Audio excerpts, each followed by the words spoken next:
Welcome to Cheap Joe's Art Stuff. My name is Julie and I'm here to impart some knowledge to you today via a 2-minute art tip. And today's tip is about Grafix Frisket Film. You can think about this in the same kind of way that you think about like masking fluid, but on a much larger scale. It can be used for airbrushing, create your own custom stencils, all that kind of stuff. We're going to be using it in order to kind of quickly lay in a background. I find that sometimes I get a little too like teeny and tight, like trying to stay neatly around edges and stuff.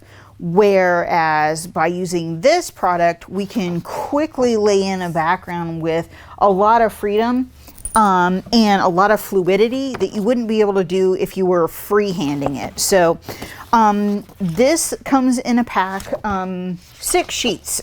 So what we're going to do is we're going to take this off. It's got this backing sheet.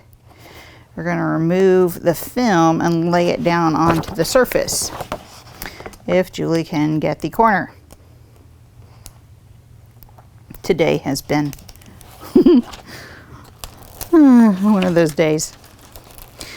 Okay, so what we're going to do is move this back. Frisket film comes with an extra helping of static electricity for free. So we are going to nicely and neatly lay this down.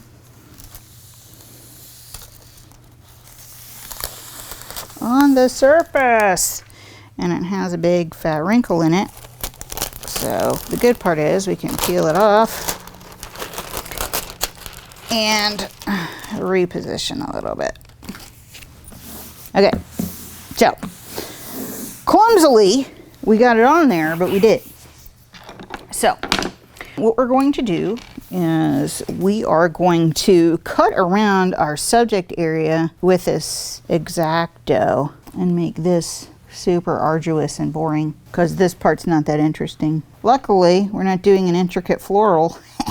What this is great for is if you have like a large subject area like what we have right here and you're not really interested in like painting around it and like exacting detail, this is like the perfect tool because what you can do is just basically mask around your subject very, very quickly and just get the really good bits that you want. This only has to be like really, really perfect if you are going to hammer in a really, really dark background. Otherwise, you can kind of play around and fudge a little bit laid in there. And then what we're gonna do is just make a release cut to break up that sheet and then pull off all the bits we don't want. And as you can see, it doesn't damage your paper, it doesn't damage your surface. You can use this on canvas, you can use this on other types of paper.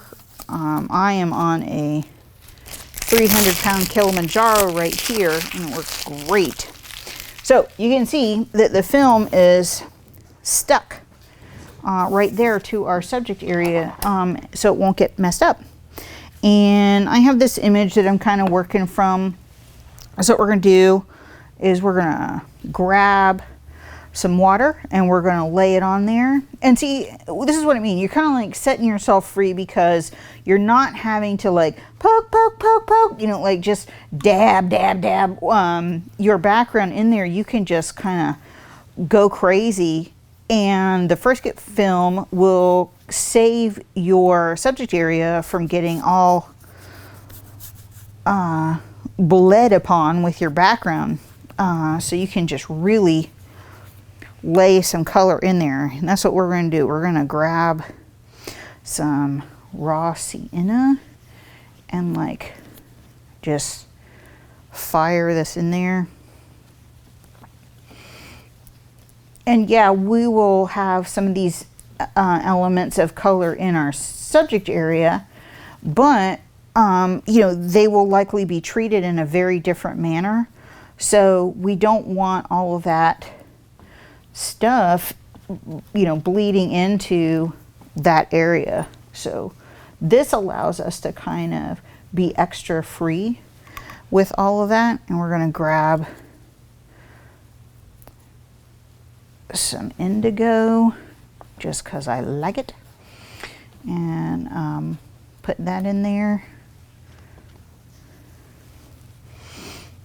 And this just opens you up to be able to go at all of this with a different feel. We're going to grab some Earthen green, and we're going to really grab some big time. I'll get us a big old wash going. Like, bring that in there.